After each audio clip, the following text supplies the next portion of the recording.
OK. Merci. Donc, bonsoir à tous. Bienvenue à la séance du 9 février 2026. L'ordre du jour, ouverture de la séance, l'adoption de l'ordre du jour, l'adoption des procès-verbaux, procès-verbal du 12 janvier 2026, les informations sur les comités, loisirs, régie des déchets, régie incendie, bibliothèque, CD, MADA, MRC, municipalité.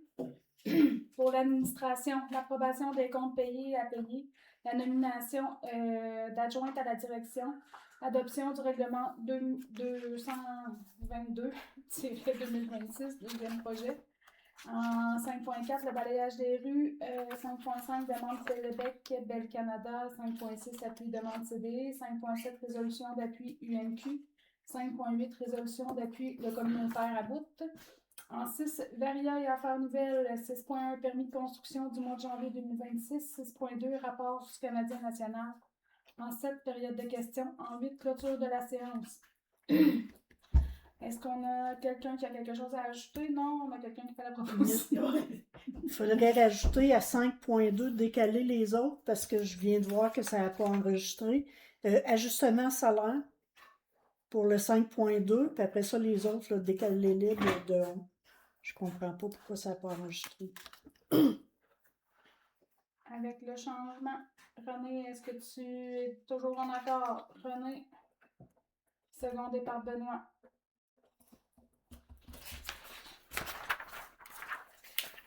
Le procès-verbal du 12 janvier 2026, est-ce que vous en avez tous fait la lecture? Oui. Est-ce qu'il y avait des coquilles, des choses, des commentaires? Moi, je n'ai pas à ma connaissance. Est-ce que ceux qui étaient présents peuvent approuver? Oui. René et François. Pour les informations sur les comités loisirs, c'est qui va faire loisirs? Je vais le faire. Le 22 février, c'est le carnaval au terrain des loisirs. Il va y avoir du patinage, il va y avoir des concours de bibliothèque, de la musique, il va y avoir de la bouffe. Sentier, cette année, il revient, le sentier en arrière est lumineux. Puis c'est ça. Le feu d'artifice en fin de soirée. À partir de 7h30. Non, De 14h. 14h. 14h. Puis mettez à votre agenda prochain show du mot le 2 mai. La régie des déchets, est-ce qu'il y a eu une rencontre? Il aurait dû en avoir une, elle a été annulée. Elle était remise. Ce qui fait que tu as pu venir à la régie des déchets? Oui. Régie des déchets? Régie Régie incendie, je veux dire. Régie des incendies. Ouais. En fait, ouais. Pour la régie des incendies, on a eu la nomination d'un lieutenant qui est M. Nicolas Bergeron. Ensuite de ça, on a passé en revue les rapports des activités annuelles des deux MRC, soit Nicolette Yamaska et MRC d'Arthabasca. Puis, la régie a adopté l'annulation pour mettre, c'est-à-dire une résolution pour mettre fin à l'entente soumise avec Sainte-Perpétue. Sinon, après ça, c'était le rapport des plans de travail de la directrice générale, puis directeur des incendies. C'est pas mal tout. Parfait. Pour la bibliothèque? Bibliothèque, pas grand-chose. Tous les livres sont placés du dernier échange. Venez faire votre tour voir nos bénévoles, puis je remercie tous les bénévoles qui travaillent fort. Pour la CDE, je peux-tu te laisser le faire? Oui. Donc, le CDE, on va présenter une demande au niveau du Fonds Région et Ruralité, commerce de proximité.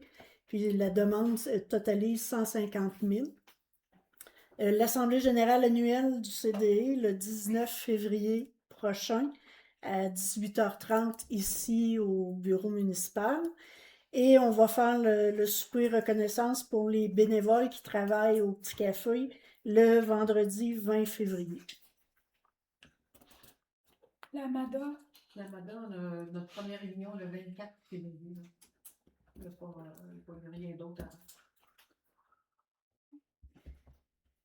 Pour la MRC, il y a eu les journées portes ouvertes le 29 janvier où on a pu aller, on est allé 3 dans le fond, là.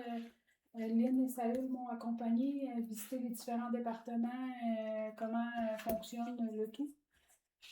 À part ça, je suis nouvellement l'élu qui représente la MRC sur le noyau. Le noyau, c'est toute une table de concertation sur tous les organismes communautaires qu'il y a dans la MRC. Ça risque de nous ouvrir des portes là, pour faire valoir un peu ce qu'est notre Aston. Pour la municipalité. La municipalité, on va être en audit la semaine prochaine, le 16 et le 17. Les comptables vont être ici. Les comptes de taxes vont être postés demain. Les dates de paiement, 12 mars, 11 mai, 10 juillet et 8 septembre.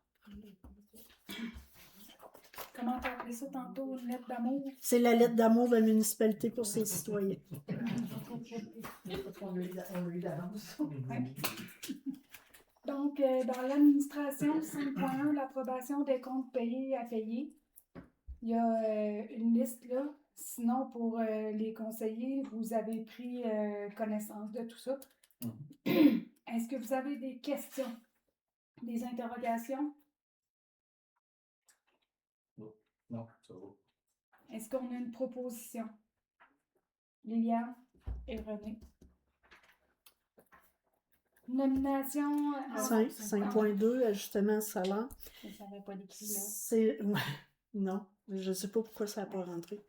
C'est parce qu'en décembre, j'étais directrice générale par intérim.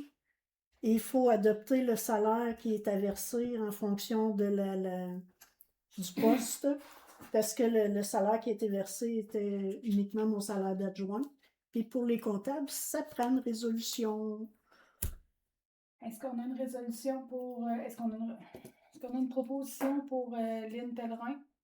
Propose René Seconde qu'on fasse la ratification du salaire. Donc, le salaire était fixé à 43 $ de l'heure en décembre. Donc, en 5.3, Oui. nomination pour l'adjointe à la direction. Tu veux que je le fasse? Oh. Donc, considérant que la municipalité d'Aston-Jonction a réalisé un processus d'embauche pour le poste d'adjointe à la direction, en conséquence, il est proposé, appuyé et résolu de nommer Mme Marie P. Soldentiek au poste d'adjointe à la direction à la municipalité d'Aston, d'approuver le contrat de travail à intervenir entre les parties et d'autoriser Mme la mairesse Christine Godette à signer pour et au nom de la municipalité le contrat de travail avec Mme Soldentiek. Soldentiek. Je m'excuse. Soldentiek. Je propose. Liliane propose. Est-ce qu'on a quelqu'un qui seconde? François. Madame Marie va débuter début mars. En 5.4, l'adoption du règlement 222-2026, deuxième projet. C'est le deuxième projet du règlement dont il a été question tantôt pour la consultation publique. Donc, est-ce qu'on a quelqu'un qui propose, René propose le deuxième projet, et Benoît seconde. En 5.5, je suis pas à bonne place. Non. En 5.5, le balayage des rues. Donc, avec Sainte-Eulalie, on fonctionnerait de la même manière que les autres années. Sainte-Eulalie font toutes les demandes au niveau des soumissions, des appels d'offres, et on bénéficie là, du même taux qu'eux viennent faire une fois durant l'été. Est-ce qu'on a des questions, une proposition? Benoît, c'est une proposition. René, appuie. Demande de Télébec. Bon, considérant la construction d'une nouvelle résidence sur la rue Morin, considérant qu'afin de soutenir adéquatement les installations requises en matière d'électricité et de télécommunications, l'ajout d'un poteau dédié à la réception et à l'organisation de l'ensemble du filage s'avère nécessaire, considérant que Télébec entre parenthèses Bell Canada, demande le consentement de la municipalité avant de procéder à l'installation. Bon, en conséquence, proposé, appuyé, résolu, que la municipalité accepte ou autorise ou n'autorise pas l'ajout d'un nouveau poteau près du 125 rue Morin. J'imagine qu'on autorise. Oui, je crois pas. Liliane, puis Lynn.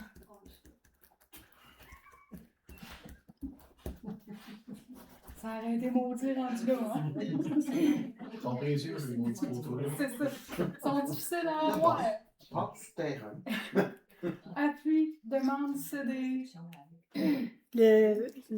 Considérant que le Comité de développement économique d'Aston, Inc., dépose auprès du ministère des Affaires municipales et de l'Habitation une demande de subvention dans le cadre du volet commerce de proximité du Fonds Région et Ruralité, considérant que le projet soumis, intitulé « Un dépanneur, un café, une communauté vivante », vise la réfection de la devanture, de l'espace d'entreposage, des planchers, l'acquisition d'équipements pour le petit café et la mise en place d'une nouvelle image de marque, considérant que le coût total de ce projet se chiffre à 150 000, dont 112 500 provient de la subvention commerce de proximité. En conséquence, il est proposé que la municipalité d'Aston Jonction appuie le projet présenté par le CDE visant l'amélioration du seul commerce de proximité présent sur notre territoire, s'engage à contribuer financièrement au projet jusqu'à concurrence d'un montant maximal équivalent à 5 % du coût réel total des travaux, tel qu'établi après réalisation et justification des dépenses. Est-ce qu'on a une proposition?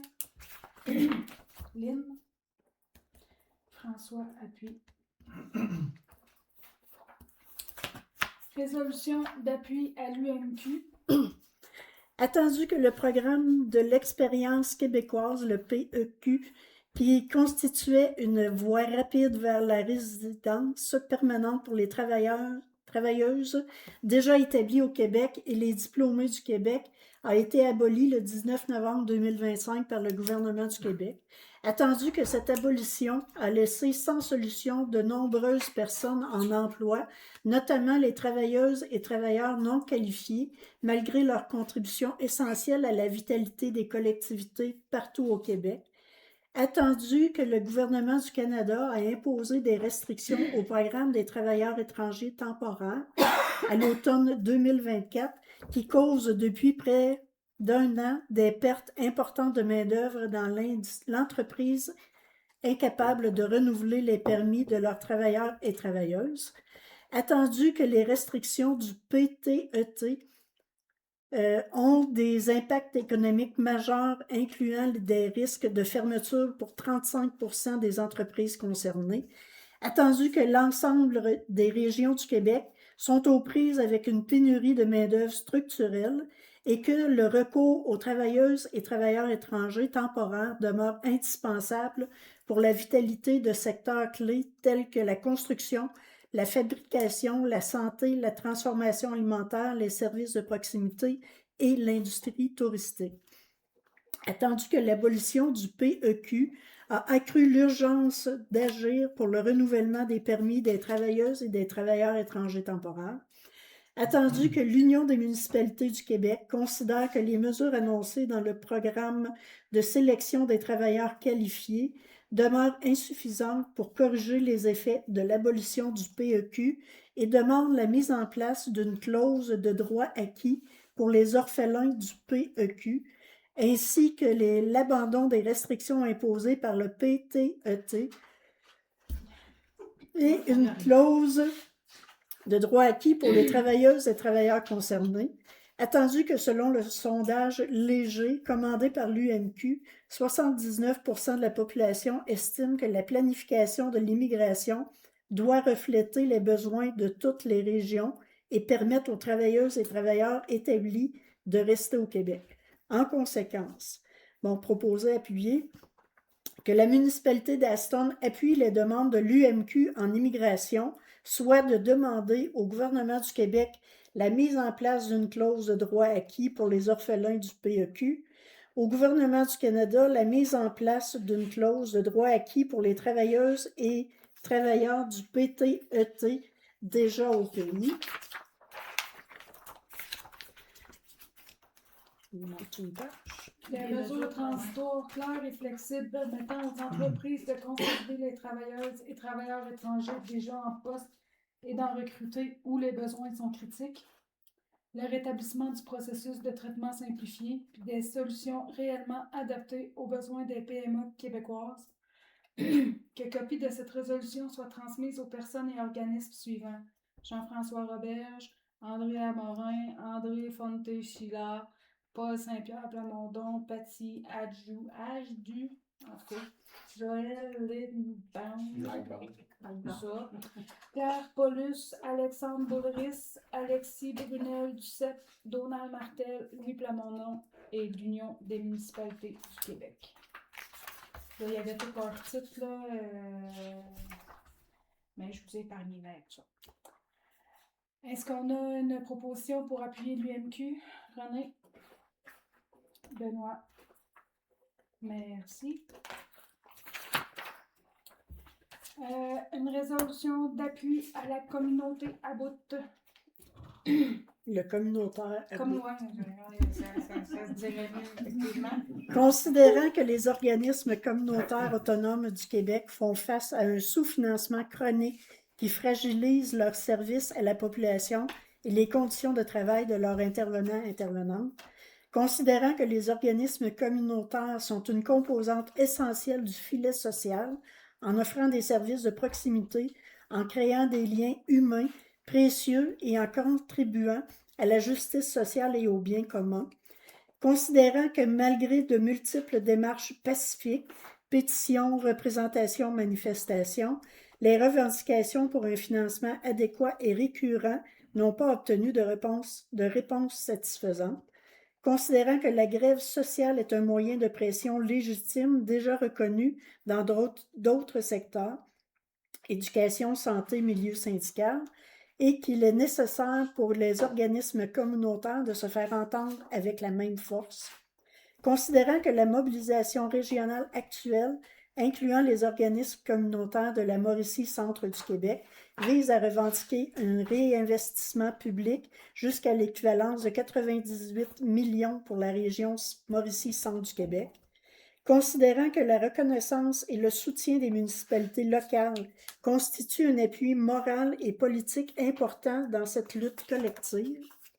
En conséquence, il est proposé, appuyé et résolu que le conseil municipal d'Aston Jonction exprime publiquement son appui au mouvement de grève communautaire prévu du 23 mars au 2 avril 2026 et reconnaît la légitimité de ce moyen de pression.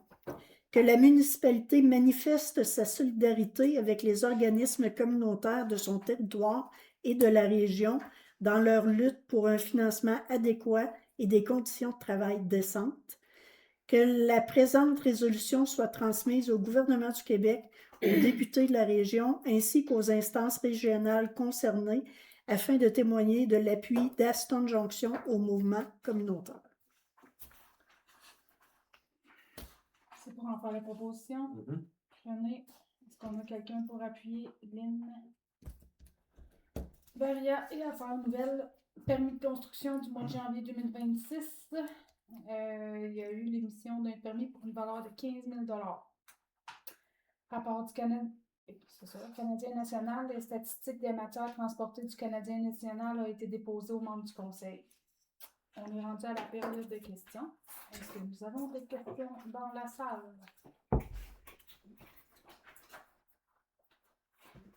Oui, lui ici pour le fun. Avez-vous eu du fun? Ça faisait longtemps qu'on vous avait pas eu. Fait que, considérant que tous les points de l'ordre du jour ont été discutés, est-ce qu'on lève l'Assemblée?